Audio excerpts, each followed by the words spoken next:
Okay, in today's video, what I'm going to do for you is talk about a term called the entrainment technology.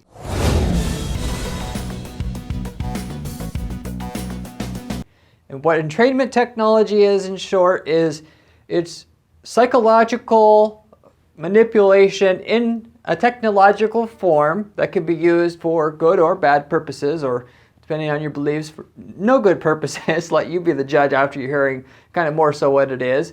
They will get your subject, your target, to do something that you want them to do in a subliminal or subconscious way that they may not know is affecting them, but it certainly is, to get them to go to your objective or goal at a higher rate than what they would have normally otherwise. And this is a little bit different than it's like subliminals, in that in subliminals, that might be something where something flashes on the screen that you may not, your eyes seen, but your brain did not interpret, or things that, like colors on your website, which has its own emotional effect on the user. It should definitely look into that, as that will affect your sales as well, which color scheme you choose for your website.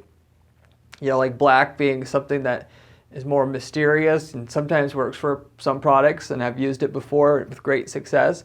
Or blue, where you need more trust, and it's a concept that people don't trust inherently by default. The entrainment technology of what I'm going to talk about here is more about like a literal hypnotizing of your, I'm a PPC guy and marketing guy, so I'm going to talk about in reference to hypnotizing your buyer. So basically, how to hypnotize your prospective buyers to actually buy from you using technology that they will not necessarily know is being done to them, and stuff that they physically can't see or pick up, even not just hard to pick up, but basically can't pick up at all, or most of the time. Let's just put it that way. And so the differences, though, between subliminal messaging and advertising and the like entrainment technology is similar, but there's certain things that I would fit into the category of entrainment technology that wouldn't be in the subliminals and the same back and forth there. So anyway, I'm going to get into, on this particular video, how to use entrainment technology. Subliminal advertising techniques. The biggest one for me, as an aside, is remarketing. A lot of people on my videos about remarketing, where the advertising that you have that shows up for a buyer after they leave your site specifically for them, a lot of that is half of the way that it works is your ad shows up so many times and at a steady rate over the time that somebody's normally trying to decide if they're going to buy from you or buy from somebody else or buy at all, that your brand name is seen through the user's periphery over and over and over again. And even if they're not mentally, it's not registering what it is that you're trying to communicate to them in your remarketing ads, it's sinking into their subconscious. So when they go ahead and have to make the decision which construction company they're going to use, you end up being the one that they ultimately go with, because you've done that, quote unquote, which is a form of subliminal advertising.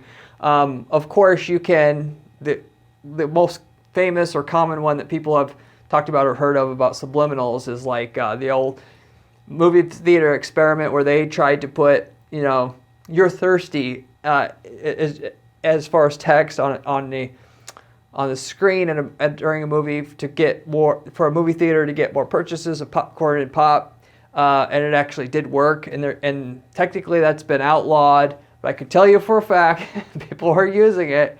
You just aren't aware of it, and of course it does certainly work. This also works as well. So, but this is something that, whereas subliminals, as I mentioned, most people in psychology class have heard of this. This entrainment technology isn't really talked about. So anyway, what entrainment technology is? What is entrainment tech? So basically, what this is, there's a visual form of it and there's a audio form of it. A visual entrainment would be something like a repeating pattern on could be a video, could be on a website through like Flash or HTML5, which is, just animation basically. Or it could be things like a concentric circle. So if you think back to, when I use the word hypnotize here, that's literally what I mean. Hypnotize in the fact that, the old classic, hypnotist that had the pocket watch and he waves it in front of your face. The reason why they do that is because that particular pattern, repeating pattern specifically, drops the user into a hypnotic state. And that's what this entrainment technology does. It literally hypnotizes you. Now, of course, there's a certain section of the population they say cannot be hypnotized. So this doesn't work on everybody, but on people that are susceptible to being hypnotized, the entrainment technology has a bigger chance of working. Now, before you get too judgmental on me, I don't recommend, ultimately using it. The reason why I'm explaining all this to you in this video is not so much to use it, but I want you to know if your competitors are using it, so you have just some general awareness of what's going on out there. And I'll explain why I don't use it more so than that as well. So anyway, going back to what it is though, you could see on certain, let's just say certain shows on TV where they'll have, in the background, and you'll see sometimes speakers do this. We'll have a background where it's just a black sheet and there'll be looks like twinkling stars. That repeating pattern is an example of something that would entrain you into basically what they're trying to do. So it's hypnotizing isn't about getting you to watch it, is to try to get the information to go through everybody has this wall up of where they're going to determine or evaluate what they're hearing or seeing is truthful, or they should consider it. And then it goes into their memory. Whereas if somebody's hypnotized or partially hypnotized, which there's different, versions, or levels of it, that things can slip through the initial wall or guard people have up, their ego, that kind of stuff. So it just goes right into their memory. So for somebody trying to, sales is manipulation. For somebody to try to, manipulate someone else into buying something, well, what is the biggest thing you're getting over as a salesperson? The hurdle of that person not trusting you, because nobody trusts salespeople. It's just like if you go into a store and a salesperson tries to help you, what do you say? No, I don't need help. Why is that? Because nobody trusts salespeople, and people know they're susceptible to being, preyed upon. They know they're weak, and so they just don't want to talk to the salesperson at all. Is what that is about. And so you got the repeating patterns like that. It could be on a website. It could be something that repeats, isn't that obnoxious, but something in the background that repeats. So that's a common way that I see doing it. Concentric circles. So there's other, let's just say also shows on TV where you'll see a repeating circular pattern, and that a lot of times, it's done before you see something, so it doesn't have to be done at the same time, so that you're listening in more and you're more tuned in now, and your guard isn't up. And then now they can play the whatever. It could be something after that, but you're still entrained if that's been done to you initially. Just like a hypnotist doesn't have to do that thing to you the whole time. Well, once you're hypnotized, you're kind of hypnotized until you snap out of it, where they do that thing at the end to snap you out of it. So that's another one that I see it's used all the time. And then there's audio patterns. So now this isn't like a conspiracy or anything. There's there are sites that offer what are called binaural beats, where you can Google that. Type in binaural beats software, and you could just find, or online. There's software, there's online stuff where you can make your own binaural beats, which is basically what you're doing is creating an entrainment technology for your users, and then you can take that audio and then you can layer that on top of a website, or you could layer it on top of a video as a background noise to get that user in a mood, a certain mood, as one thing it could potentially do in terms of background noise, but also get that person into a mode where they're not going to be so distrusting of things as well. So, of course, if you're shopping, what do they always have? They always have the background music. Why do they have the background music? They're doing that to kind of put you into it's another form of this, put you into a mode where, you're not really, you're more carefree. And, if you want somebody to not be worried about spending their money or their bills, that helps, in other words, and they all kind of do it. And so when you see something more than once, you should know that there's a reason for doing it. Now, people hire psychologists to figure this stuff out. And so it isn't just random. So when you see this stuff in TV shows and different things, websites, you pick up on the similarities and you can see the different types of entrainment technology that works. These binaural beats is one, and obviously there's combinations of audio and visual at the same time. So anyway, I don't support using it, have ever supported using the entrainment technology. So it's like using juice, like steroids, if you're in sports, something like that. And not so much that it's cheating, because I don't want to cheat. I want to win, but I want my people to... I do all kinds of things with we help our clients to sell more of what they have, but I want to do it from the standpoint that person's genuinely buying whatever they're buying to solve an actual problem. We didn't trick them into it. And with that, if you do something here that, it's ultimately, it'd be like going into a business meeting, getting the person drunk to get them to say yes. Later on, they're going to regret it, right? And then maybe you don't do refunds, but at the very least, that person's not going to want to do a deal with you in the future. So why do that? You're going to only hurt yourself in the long run. And if you don't offer refunds, obviously you can get bad reviews. If you do offer refunds, that might cost you more than what it was worth in the first place, restocking and all that good stuff. So that is why I wouldn't do it.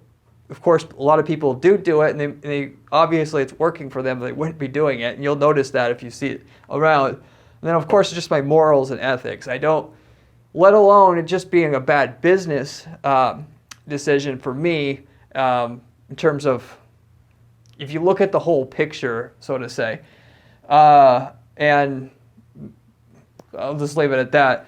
I have my own reasons why I wouldn't want to. I would not, what's the golden rule? Never do to somebody else what you would have done to you.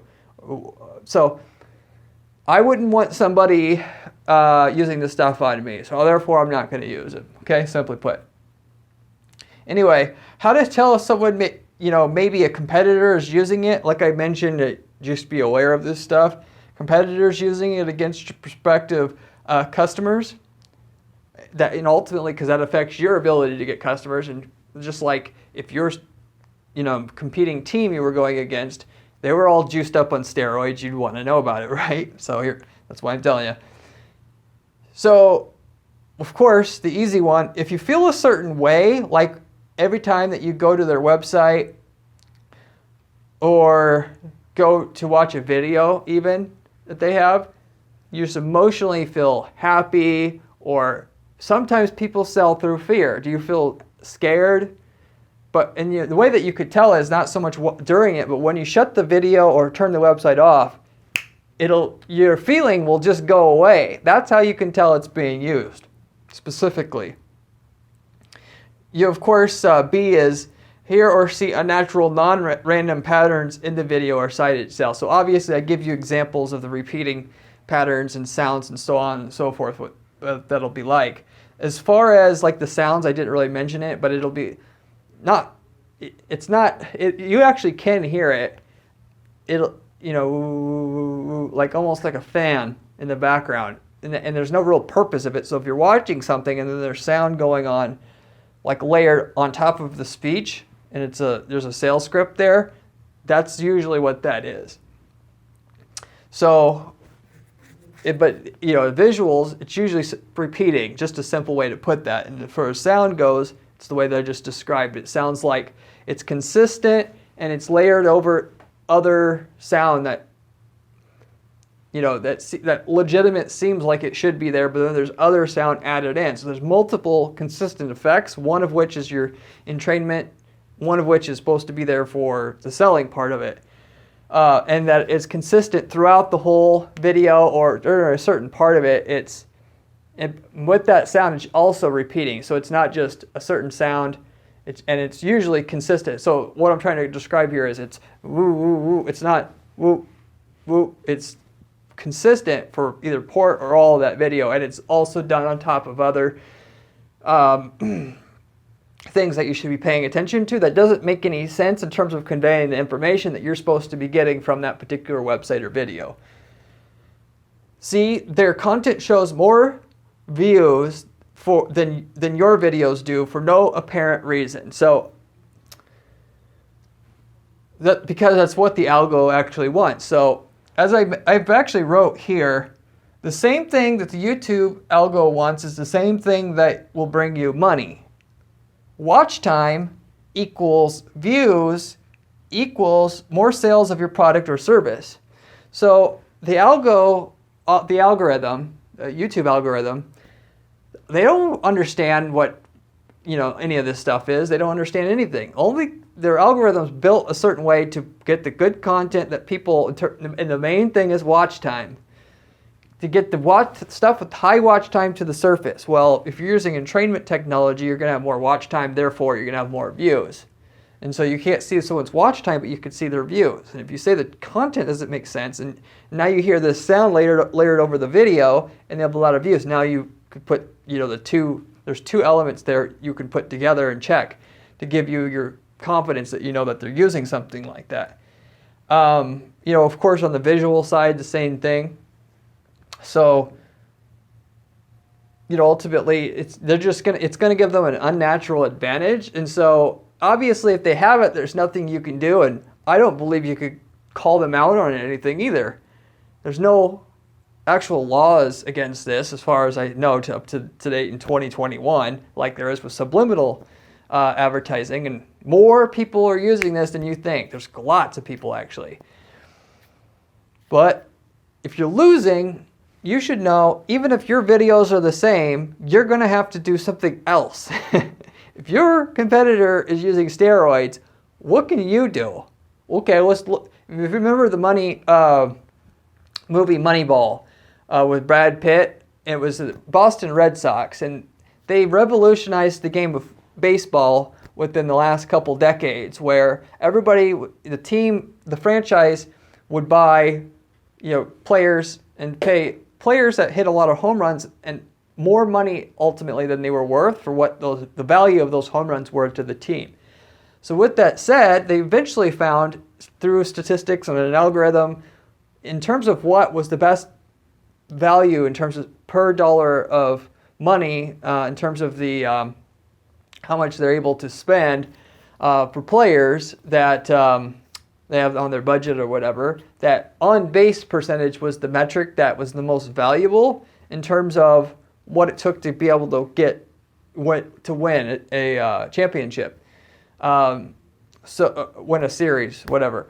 So with that, they found a way, because the Red Sox had less money than, like, for instance, the Yankees had. And so and that's why they have salary caps, by the way, in other sports. But they found a way, then my point is, they found a way using their smarts. Everybody usually has something in the industry that nobody's doing yet, nobody's willing to do, and if you do it, you can win now. I don't like to toot my own horn on these videos, but I will mention today about my own firm here. I've been doing PPC one way or another for e-commerce sites that I ran and so on and so forth for 15 years. And, you know, I started this firm roughly 7 years ago. I knew that everybody was having a big problem in this industry. They weren't getting results from their people, their firms that they were hiring. And I knew that, yeah, it's saturated of a space. PPC management is saturated of a space, but Nobody was guaranteeing anything to these clients, or to the degree where they'll actually say, you could pay me after you get some results or got your results, which we do here. And so that one thing that nobody else was willing to do and that nobody else thought they could do, or therefore actually a combination of both, we were willing to do. Yeah, well, it's not ideal because you don't get paid sometimes and so on and so forth, but we did it, and we built our own whole firm up on that one element. Every market, I can't remember who said it, everybody, you could hear, there's a lot of guys, successful business owners out there will say, if you're willing to do and come up with a new spin on what you're doing in your market, what other people aren't willing to do that the customers want, generally that can just be that can be your entire ticket to starting up a very, very, very successful business. Just pound the advertising mentioning that one thing. You know, even if everybody else isn't doing something, doesn't mean it can't be done. Your value to the market is figuring out how that thing can be done.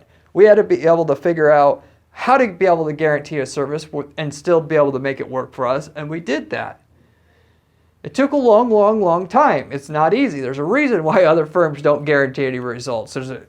I could give you about 20 different reasons, and I'm not going to get into it here, but like a startup, you iterate and reiterate and reiterate again, and eventually you figure out how to do what you're trying to do with the app that you're making or whatever. In this particular case, it was figuring out how to guarantee people's results and still have it be profitable for the firm at the end of the day. So that's what you're going to have to do if you have a competitor into this stuff and you don't want to do it, which I don't think you should do it. Again, I'm not advocating you do it. Just this is how you spot it and know what you're up against, simply put. Or somebody's doing it to you, or somebody in your family that is asking you to buy something. You can look at their site and then explain it to them without the entrainment going on, so you have a chance to get through to that person. Is another example of where this could come in handy. But anyway, that in general explains entrainment technology, what it is, how it works, how to spot it, how to stay away from it. I don't know if a competitor is using it. If you like this video, I have a lot of other videos on this channel just like this, but more specifically usually on how to do PPC. In terms of the PPC strategies we use here at the firm to be able to guarantee our clients' results. We also have step-by-step instructions on how to build campaigns that do the same thing on our blog at guaranteedppc.com/blog. If you prefer that kind of information in that format, you can get it there. But other than that, if you have any questions about how this technology works or anything that I didn't cover, leave a comment down below. I will get back to you. I always get back to all my viewers that ask questions in the comment section. But I hope that this inspired you, I guess, to do something. Go and check out your market, see if there's anything holding you back. But anyway, with that, hope you enjoyed the video.